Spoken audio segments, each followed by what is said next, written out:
Good morning, everybody. Uneducated Economist here. So I just wanted to share this article with you talking about the Chinese manufacturing and how Chinese manufacturing is going to be leaving China and move to other places around the globe, mainly other nations in Asia, India, and in fact, I think I even read something how there's even a factory moving up to Poland. But the point is that China was always the manufacturing powerhouse. Not always. I mean, they have been for like the last 40, 50 years or whatever it's been. The United States used to be the manufacturing powerhouse. And then we talked about how all our good manufacturing jobs have left the country and moved over to China. And people say this is a major problem that has taken place, and it's because of administrations and stuff like that has caused this.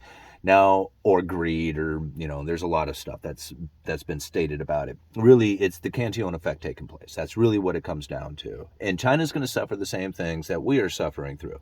The only thing is like it's not going to just be allowed to happen. Think about this for just a minute here. The United States has been producing and manufacturing and selling stuff around the world and was always known for building quality stuff, like always known for it.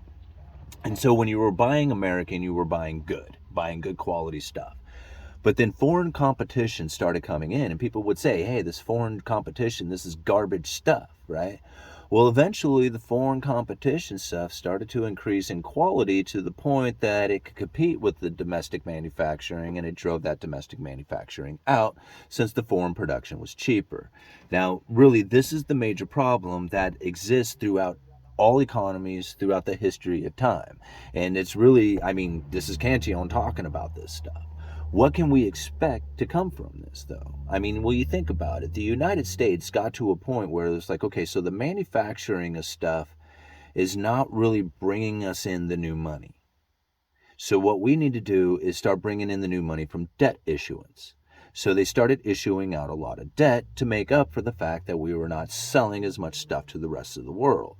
As we were bringing in this new money, we were enjoying a higher standard of living, which meant that we were importing ever increasing amounts of foreign production. So this problem of bringing in the new money from debt issuance was the reason why we ended up exporting all our domestic manufacturing and importing all the foreign production that we do.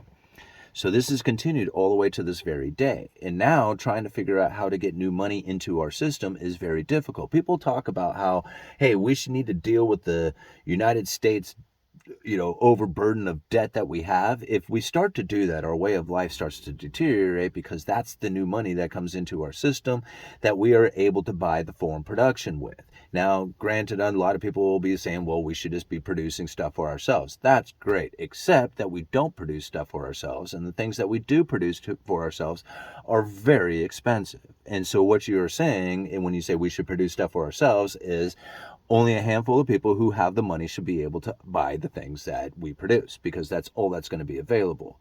The only way we can all continue to live the life that we do is because we continuously pour in the foreign production that we do. So now what China is going to end up facing is the same situation that we had faced, is that our manufacturing costs are more expensive than the competitors out there. And that's what China is facing today. Take a look at the article I leave down in the description for you guys. They are finding where their wages in China are now higher than they are in, say, Vietnam or Indonesia or India or Malaysia or any place else out there. And so during the COVID lockdowns, this started pushing the distribution network into different partnerships, right? People needed to find wherever they could, wherever they could, and pay whatever price they needed to do it. Well, by doing this, they had actually found new places of foreign production to start creating that new distribution network. Like, for example, I work retail hardware. I work at a lumber yard, and we have for years sold the same brand of nails. It came from the same company. It was manufactured in China. Well, during the COVID lockdowns and the disruptions, we could not get some of the hardware from the typical locations that we would get it from. So there was a shortage of nails. That happened to be one of them. So we started sourcing it out from wherever we could. All of a sudden, we got these weird looking purple colored boxes come in. I'm like, what are these from, right? Never heard of it. Generic brand. Look at it. Comes from India. right? First time I had ever seen nails come from India. They had always come from China.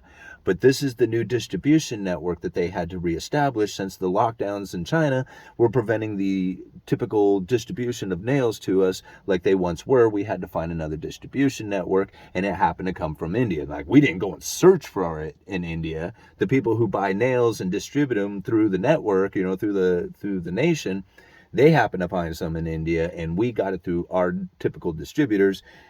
But they had to go source it out through wherever channels they could get it from. And this is the new distribution networks that end up getting reestablished, and it puts the manufacturing into different locations. And that's what we're starting to experience today.